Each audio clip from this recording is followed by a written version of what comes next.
Welcome, everyone, to the AdvisorPro Podcast. And today I'm honored to be joined by Dr. Erin Wheeler, an award-winning educator, author, and leadership coach who helps professionals thrive with balance, purpose, and well-being. Erin, lovely to have you on the podcast. Good morning. Good afternoon. Good morning. Good morning. It's 9 a.m. here. Thank you for having me. Absolute pleasure. Erin, where are you? I am in Louisiana, Baton Rouge, Louisiana, so in the United States. Fantastic. Fantastic. Well, look, thank you for joining us. It's 9 o'clock on your Monday. I used to be told by people I used to live around in India, the first bit of business of the day on Monday, that's the good luck piece of the business, you know? So, Really? good, this could be your lucky week. So, Erin, you're the founder and you're the CEO of Gracefully Productive. So you're a coaching and consulting firm. You're trying to empower leaders, especially women and professionals of color, to redefine success and lead with grace. And you've been doing this quite a while, right? It feels like a very short time because I've been doing entrepreneurship part-time as long as I've been in, like, my career. So after college, grad school, my family's been in entrepreneurship, and I was just trying to figure out my lane, but still, I still needed benefits and work benefits and all of that good stuff that comes along with the paycheck. So I've always built alongside. But Gracefully Productive, I feel like it's my baby that I actually got right. Lovely, lovely. And so how old is your baby? How old is Gracefully Productive? So it was built at the top of the pandemic. I didn't know. I didn't know that. So 2019-ish. 20, 2019. 2020, yeah. Okay. Yeah, I had my first retreat in 2019, top of 2019, 2020, I think. Gosh, it seems like Yeah. such a long time ago, doesn't it? But, then you click your fingers and like, what? Yeah. Yeah. There's so many businesses that I come across now that are pandemic babies. And I think a great many of us had the opportunity to do some things that we might not have necessarily done otherwise, because all of a sudden we didn't have to get on trains and planes and automobiles and, you know, Yeah, that is exactly what happened. So in 2019, so from 2017 to 2019, took a professional break, involuntary professional break. I was laid off from one of my higher ed leadership positions and was totally burnt out. And I just really needed a break. So one year was one break, was a break. And then the next year was a year and nobody's calling you back. What are you really going to do? And so out of that burnout and thinking back to, like, career and, like, how did I get here? Gracefully Productive was born because I feel like at that time I understood leadership.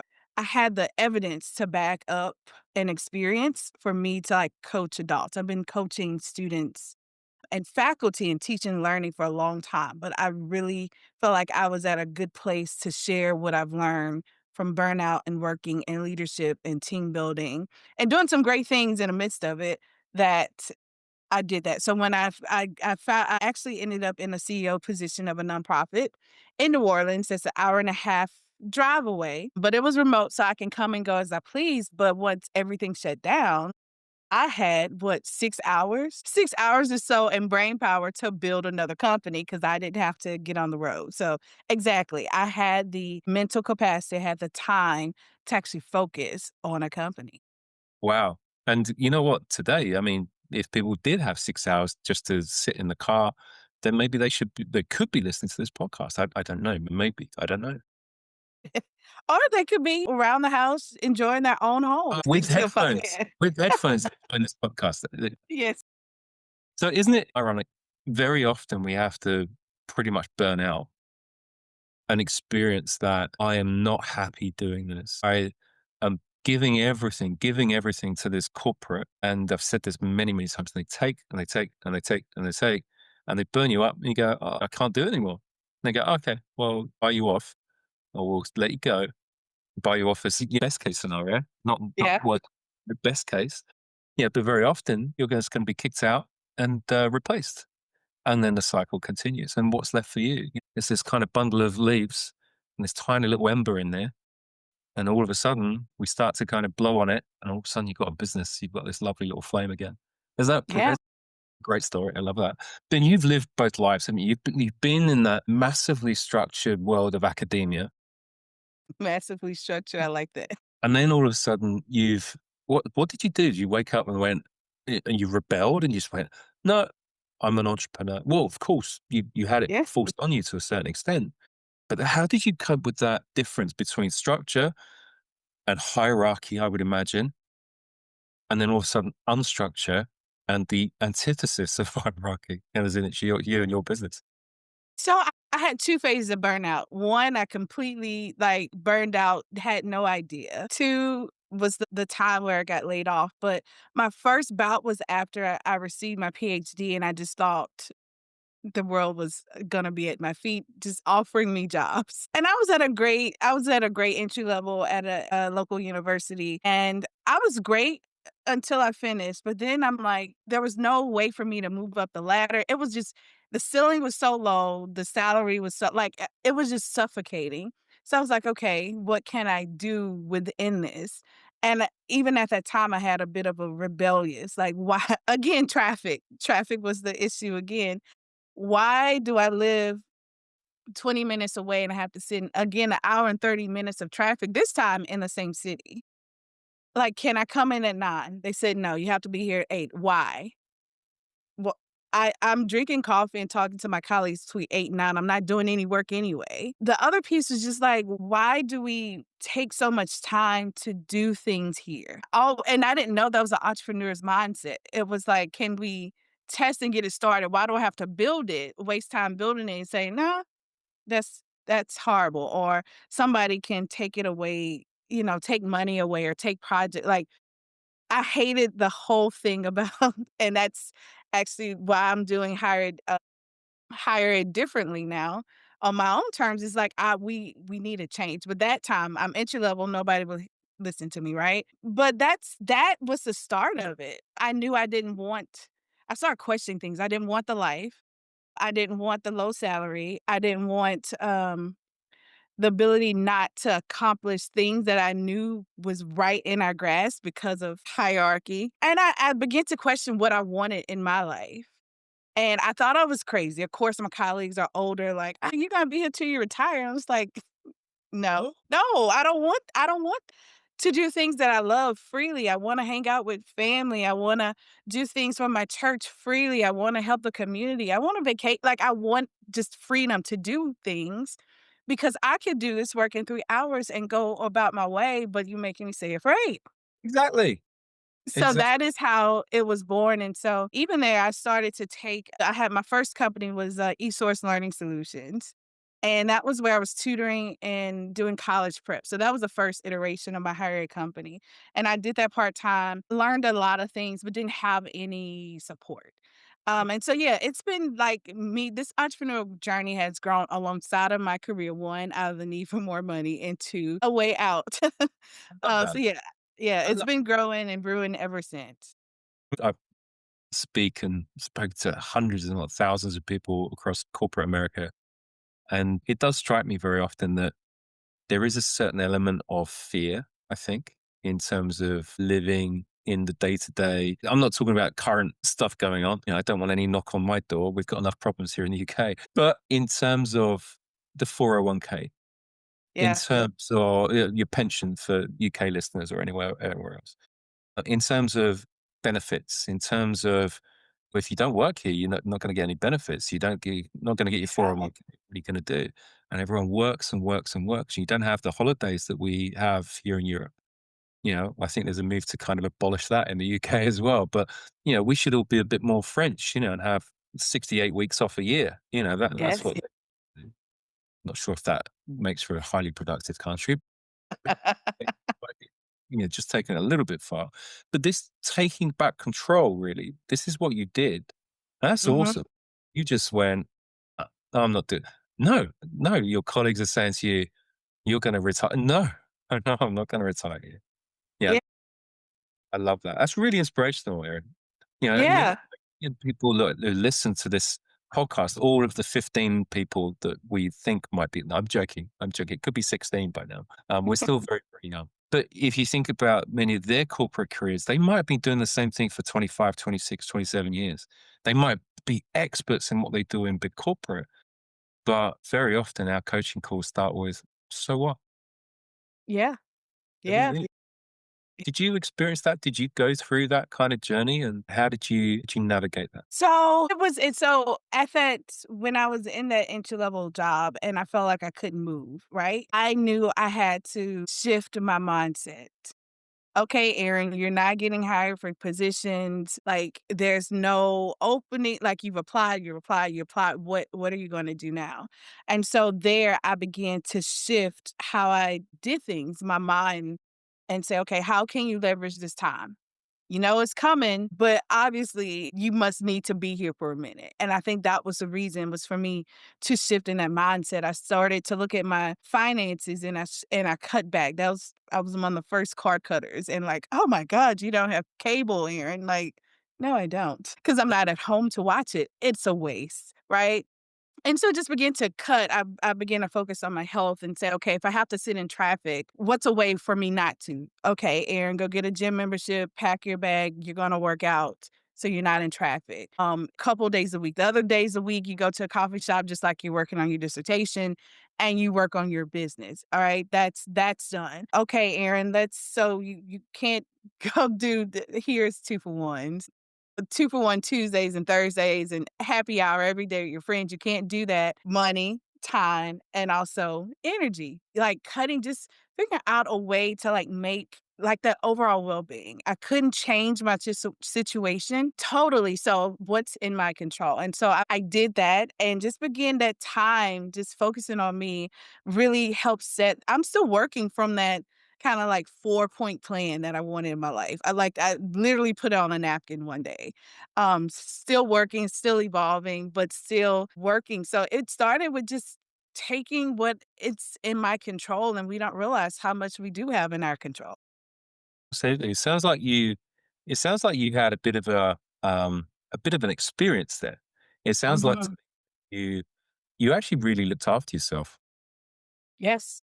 I had to. It was going really dark really fast. Like, here I am with, like, all of the superficial things, the title, I was Doctor Erin now. I had the new house. I had the car. I had the job at the name brand institution that everybody loved, and on the surface, "Erin, you're doing really well." Like, "No, I hate all of this, and I'm so scared to say it because it's gonna sound like I'm ungrateful." So yeah, I had to do something really fast. Yeah, and it was an immediate need. It's funny. I should. I'm not sure if he's ever going to listen to this, but my dad, sometimes when I unload all the things that are going wrong, as in this customer's done this, or this has happened, or this product hasn't done this, or something in very much my first world bucket of problems, first world problems, Yeah, he says something like, I don't know what you want in this life. I'm never going to settle.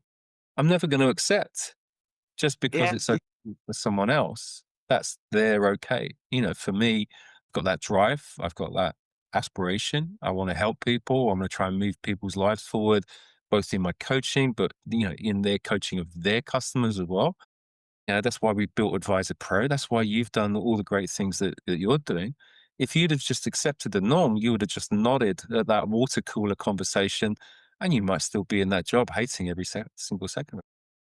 I would actually I'm scared to even think of where I would be if I would have stayed. Like, it was it was that bad, like, mentally, like, this isn't what I want out of life, and I could have stayed to just move up, like, from here to here, like, it wasn't much, and it would have taken me probably 6 years or so to do that, and in that, 7 years, I tripled salaries and built businesses and, like, look what I did just from that simple move, so I'm very scared to think of what would have happened if I would have stayed. Well, luckily, we don't need to. Maybe we do. We'll write it down and just think, well, this could be alternate universe 3. Yeah, And maybe for the future, I mean, I don't know about you, but if I'm in two minds about doing something, I do it.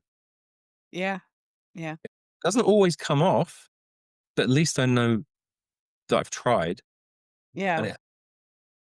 And so okay, all right, I love that. So look, I think I've got, and the listeners have got a really good idea of, I think, what makes you tick here, Aaron. So that about then gracefully productive and how you've managed to build that, and what are the pitfalls? I'm going to ask you, what have you screwed up?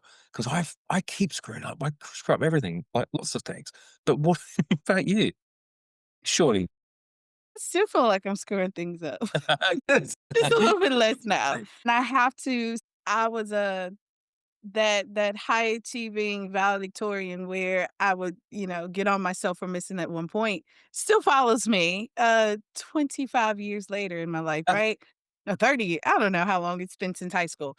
And so I have to shifting into entrepreneurship, I've learned, and this is actually one of the things that helped me to get on the right track, is you have to learn how to do this.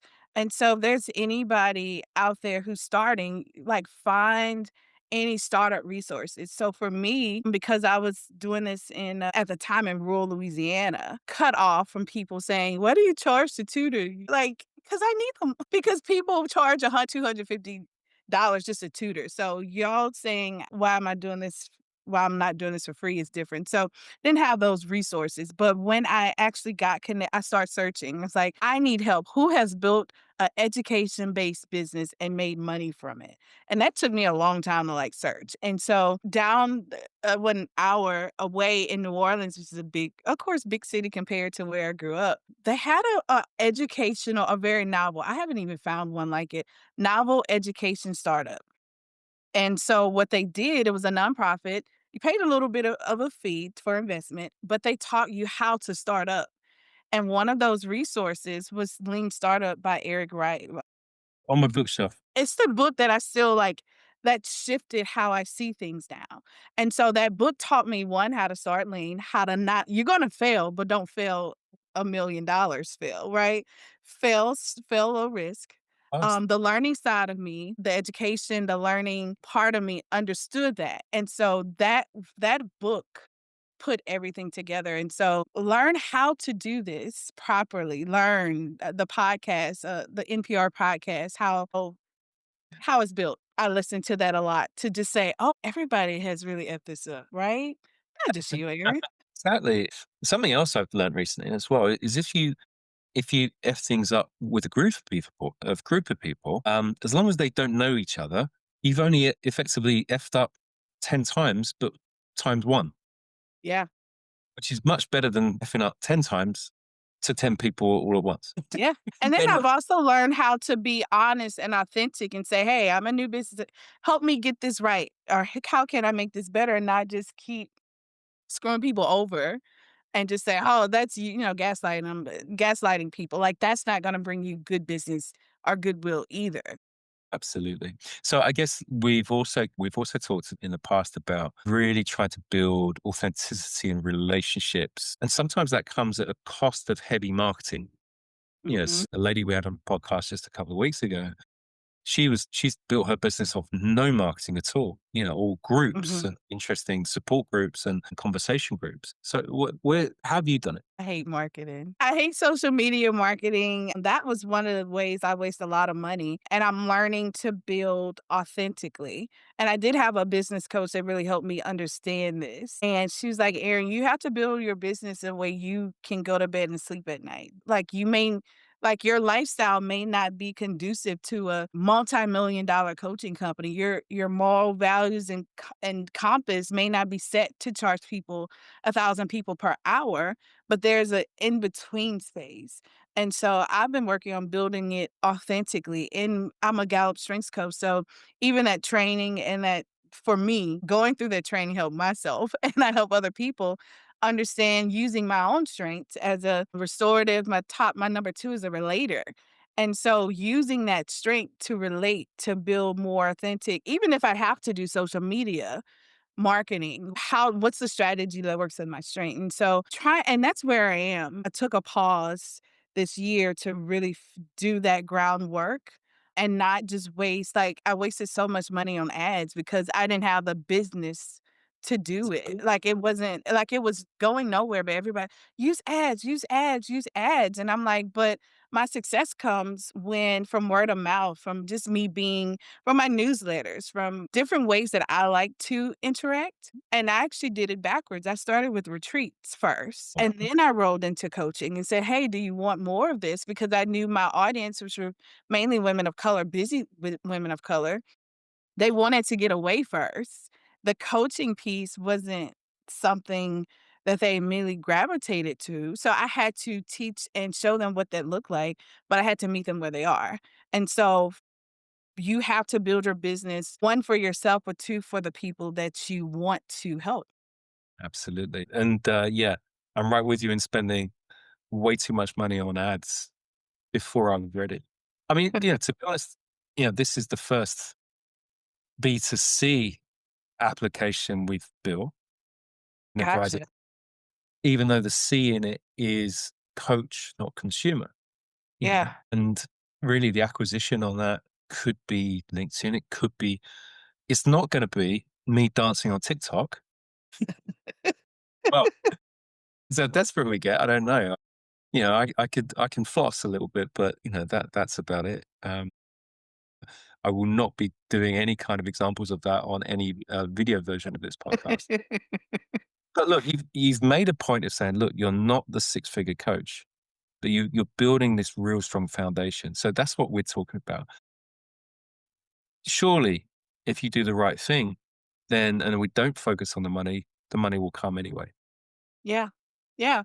That's my belief that I'm working on right now. And I've seen glimmers of it, and so I wanted to double down on it. Like, I even built, not necessarily spent, but I did work with another coaching coach, and she did help me in some ways. And I built out that, regular 6-month coaching program that has this and this and this. And I thought I was building the way I wanted to. I actually got people like this year just so happened to say, hey, and me trying another authentic strategy, meeting people where they are, small groups, small webinars, meaningful things. And so I upsold some things that I wanted to populate, and finally sold a couple spaces in that coaching program. And when I say it was, I didn't want to do it. Wanted to coach people. Like, I don't want to have a heavily structured 6-month program. And so I simplified this year. I went back to, like, hourly, you can do a package, that's it. But also understanding that I want this to be a long-term growth. I don't wanna just coach you and send you off. And so how do you want to do that? And so that's actually been where I am. It's like I want to I want to coach and build this business again, how I see fit, and I didn't want to do that regular way. I wanted to use what I knew, learn, observe. I'm a scientist also who has a scientific method. So learn, observe, and then you go out and you scale. You built the business that you want to work in. Perfect. Well, look, congratulations. That's incredible. And I think for any business owner, and even if you're a one person band, you still need to live by those principles. You still need to run your business to those principles. Otherwise, you're just going to be back to being miserable again. Yeah. Yeah. I think, many of us get caught up in the whole kind of revenue trap. When I talk in my sessions, I'm talking about revenue, I'm talking about happiness, and I'm talking about long term value. And Mhm. for us kind of people who work with startups, for example, you can't really in startups rely on revenue, the revenue dial, because many of them are way too early. You might be able to have a glimmer of the long term value dial, but there's so many of them, get washed away by the sea. A sandcastle's been washed away. Long term happiness, I could be the happiest person in the world. Oh, this is amazing. This is so altruistic what I'm doing, but the long term value isn't there and the revenue isn't there. And you have to set fire to share certificates just to stay warm in the winter. But it needs to be this whole balance, doesn't there, about all the things that we're trying to do. Yes, we want to be authentic. We still have to follow revenue. Otherwise, you're going to Mhm. end up at university doing something you actually hate, knowing that you're Yeah. not, what you are, which does then also affect the kind of people that you have to work with, because the kind of people that you have to work with might not necessarily make you happy, might not necessarily give you long-term value, but right now, well, it's, here we are. Yeah. Yeah. So, as we've said, thousands, if not millions of people listening to this, Erin, okay? I'm joking, but maybe 10. You're going down. You're supposed to be going up. It should be 20. Look, we're embryonic, right? It's kind of figured if we have some nice chatty conversations, then someone might want to listen. I don't. It works for well, actually, you guys in America just sacked all your late night talk show hosts, so I've got no one to refer to. No, they're back. You can still refer to Already. them. So look, all these guys, they're from like corporate, some academic leaders.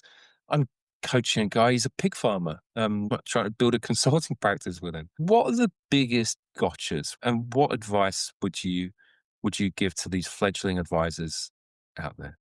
So the biggest gotchas, I feel like, again, building it the way like, if you don't do the personal work first, because you're in this business, and this is what I'm helping, startup founders, right? You have to build personally. You have to know who you are, what you want first, and then you can build out. That's where the burnout, that's where the craziness comes from, because when you don't know yourself as a person, as a human being, you don't know yourself as a leader or a founder. You don't know your boundaries, you don't know your limitations, you don't even know your strengths, and so you're leading like everybody else. And so if you want your company to be different, you have, and you're the leader, it's your idea. You have to figure out what makes you tick, who you are that sets you apart. So I feel like the biggest gotcha, if you're not doing the real internal work first, you're going to burn out, your company's going to flame out, and you're going to be in a worse position. And I've seen it so many times. And this is why I have a separate higher ed side, because we have our own dumpster fire over there with leaders who the same thing. It's the same kind of through line between the startup, the founders, and leaders and corporate executives. It's that if you don't know who you are, you're going to market like everybody else. You're going to lead like everybody else. You're going to flame out like everybody else. I think that's my main kind of like trap that founders and leaders fall into. I love that. It's the someone on another recording refers to it as the North Star. And, something I'm trying to kind of keep in there. And you get hit from all sides. Yeah. One of the toughest things in building I've found over the years in building many businesses, you get caught out by chasing shiny things. So you Mhm. get caught out by a customer who wants to do a project and you're like, "Oh, yeah, wow, yeah, we can do that. Well, I know we can do that." But it's got nothing to do with the overall mission. It's a side project. There's nothing strategic about it. And turning down that kind of work is hard, if not impossible, depending on what stage you're at. So, yeah, that focus. I mean, I don't know. I don't know. I'm still not sure if we can turn it down just yet. I'd like to say that we would, I've got a great quote for you here. Ready? It's about slowing down. It's about giving yourself permission to grow without guilt. Productivity means nothing if it costs you peace. Yep. Do you know Yep. that? Is that me? Erin Wheeler. Erin, I love that. In terms of some rapid fire things, Mhm. what keeps you grounded? You feel like a really grounded person, but is there something that you turn to that just says, right, okay, this is going to keep me grounded? My faith, and then my humble beginnings with my grandparents, and they were actually my first business mentors. I didn't realize that until growing up. My grandma ran all on our property in rural Louisiana, which is still my turnaround, my dad's event center. So that it's one property for since 1960-ish. I'm Wow. probably dating it. The building's probably 1925. It was a bar, it was a restaurant, another property, we had rental property on those properties. My grandma, she had her own business, my grandpa had his, several businesses, my dad painted cars, all on the same property, Wow. all on it, and my mom and dad are the first people to have a high school education, And so they keep me grounded. It's one, my faith, and then my family, which they had faith. So I saw how they lived, and my big city thinking I want to go and get away and go to a big city. In my older age, I'm like going back there. Like that is I would love that to like planning farming and planting my own food and living off the land. Like that is where I want to be. And they totally have shown me that a great life, simple life, family, love, faith. Like that's what keeps me grounded. And that's where I try to keep myself here.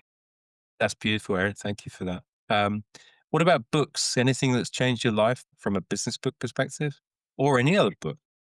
So yeah, so the Lean Startup is really like the go-to book that I'm like Power of Habit, and I always screw this up. Power of Time. Or time? It's about finding like your chronotype. Your Chronos. Okay. That has helped me a lot. I'm going to go and look for that. Those 2 books have really shifted. Power Habit, Power of Time really, like, helps even now. Like, Aaron, if you want to shift your habits, like, habits change, right? Some of us are still getting rid of bad habits, but I always like to like books that help me, like, find out things about myself. So, Power of Habit, Power of Time, of course, I'm a gal of strength, so all of their books have helped me, to really figure out how I work. Wonderful. And let's not forget, you're also a published author as well. You've written 2 books. Yeah, it's actually one I reread often as a letter to myself. Really?